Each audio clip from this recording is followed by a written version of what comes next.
Hello, and welcome back to the third and final portion of my children's bookshelves tour. This will go through more middle grade and into some young adult that will not fit on my regular shelves. So we begin with a bunch of American Girl book nonfiction on the side of my shelves, which I won't get into because I don't really look at it anymore. The one other book that is over here that I loved was this book of Native Americans, which was all nonfiction. It's from the Nature Company Discoveries Library. I loved this book from when I was a child.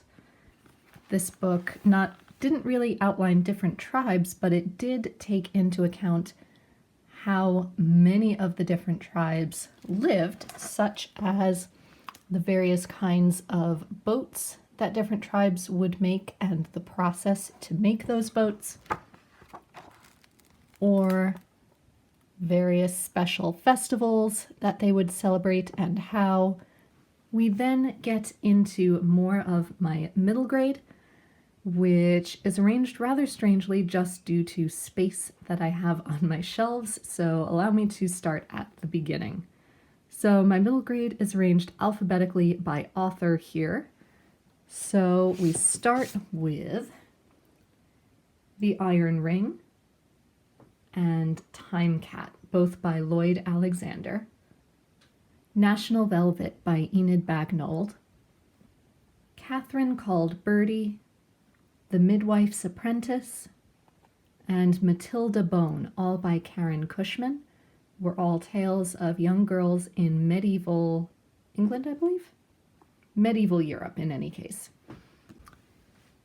I also have The Ballad of Lucy Whipple, also by Karen Cushman, which is a pioneer tale.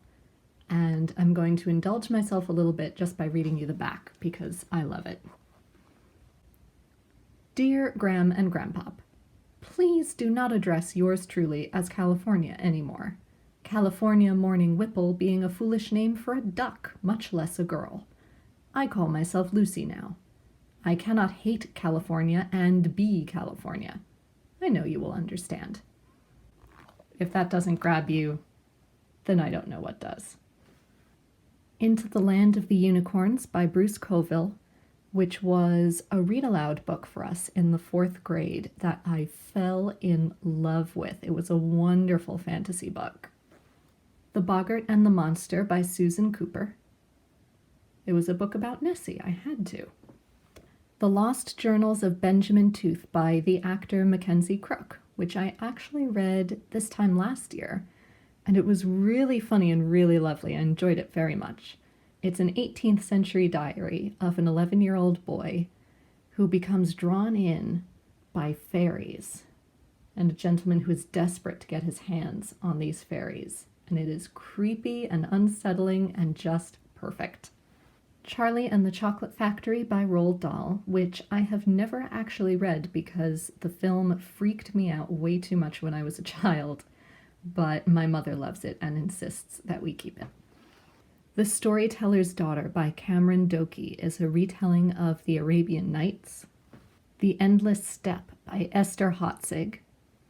Just Ella, a Cinderella retelling by Margaret Peterson Haddix, as well as Running Out of Time by Margaret Peterson Haddix, which was an amazing book about a girl who thinks she's living in the 19th century, but then discovers that she has been living her entire life on a living history museum. And it blew my mind. It was so good. Brighty of the Grand Canyon by Marguerite Henry, the story of one of the mules who works bringing travelers in and out of the Grand Canyon. James Herriot's Cat Stories, and James Herriot's Favorite Dog Stories. Boston Jane by Jennifer L. Holm, which is part of a trilogy which I never actually read the rest of. But it's the story of a young girl who has tried her best to be the most prim and proper she can be, but then is summoned by her fiancé to the Pacific Northwest, where he is currently practicing as a doctor, and she has to learn to live a very different sort of life out there. The Children of the Lamp, The Akhenaten Adventure by P.B. Kerr. This was actually a gift from Jonathan when we were in middle school. And Now Miguel by Joseph Crumgold, which is the story of a sheep herding family in the Sangre de Cristo Mountains. Just Jane by William Lavender, historical fiction about the American Revolution. Indian Captive, the story of Mary Jemison, which is the story of a young girl from Pennsylvania who was captured by the Genesee Indians and learned to live among them and eventually was basically adopted into the tribe, but then is given the opportunity to return to live among the white settlers and the divide that causes her. Strawberry Girl by Lois Lenski is another story, but very different. The story of a young girl in Florida whose family raises fruit. The Two Princesses of Bamar is by far my favorite book by Gail Carson Levine, and I was lucky enough to meet her a few years ago and get her to sign this copy. The classic Holocaust story Number the Stars by Lois Lowry. The Moor Child by Eloise McGraw. And then the series that started my love of Tudor history, the Carolyn Meyer Tudor series, of which I have Patience, Princess Catherine, Mary Bloody Mary, Doomed Queen Anne, this proof copy of Beware Princess Elizabeth that I found in a book sale many, many years ago, and then not in her Tudor series but still wonderful, Loving Will Shakespeare. I also have War Horse by Michael Morpurgo, The Dog Who Wouldn't Be by Farley Mowat, who writes wonderful animal stories for children, which are based on his real life. Daughter of Venice by Donna Jo Napoli, a story of medieval Venice. Then we move on to the next shelf where I have The End of the Alphabet for middle grade and some young adult. We begin with The Song of the Lioness Quartet, which includes Alana, the First Adventure, In the Hand of the Goddess, The Woman Who Rides Like a Man, and Lioness Rampant, all by Tamara Pierce. A Break with Charity by Anne Rinaldi, a story of the Salem witch trials. The Hourglass Adventures, Rosemary Meets Rosemarie, the story of a young girl who manages to travel back in time and meet her great-grandmother. Esperanza Rising by Pam Munoz Ryan, the story of migrant workers in California. I Am Morgan Le Fay by Nancy Springer, a Camelot and Arthurian legend retelling. The Growing Pains of Adrian Mole by Sue Townsend. Angel on the Square by Gloria Whelan, a story of revolutionary Russia. Homeless Bird, the story of a young girl in India. Love Ruby Lavender by Deborah Wiles.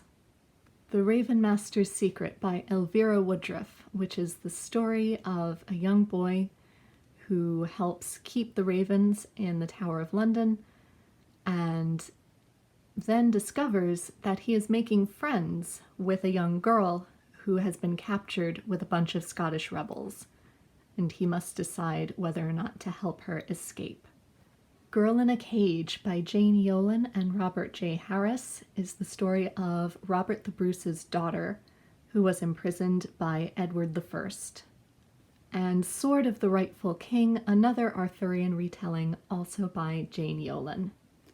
We then move into my older young adult books, such as Simon versus the Hoposamians Agenda by Becky Albertalli, I Believe in a Thing Called Love by Maureen Gu, The Fault in Our Stars, and Turtles All the Way Down, both by John Green, 13 Little Blue Envelopes by Maureen Johnson, and When Dimple Met Rishi by Sandhya Menon. And finally on this shelf I have another collection of comics, which are my Calvin and Hobbes books by Bill Watterson, such as The Authoritative Calvin and Hobbes, Just Plain Calvin and Hobbes, The Days Are Just Packed, The Lazy Sunday Book, Scientific Progress Goes Boink, Attack of the Deranged Mutant Killer Monster Snowgoons, and Yukon Ho. So there you have it. Those are the books that I loved and adored and helped to form me as a reader when I was younger. Let me know what you thought of them. Did you recognize any? Did you also love any of these books? Would we have been kindred spirits as children? Are you inspired to purchase any of these books for young people in your life in the future? Let me know in the comments down below, and until next time, be safe, be well, and happy reading. Bye everyone.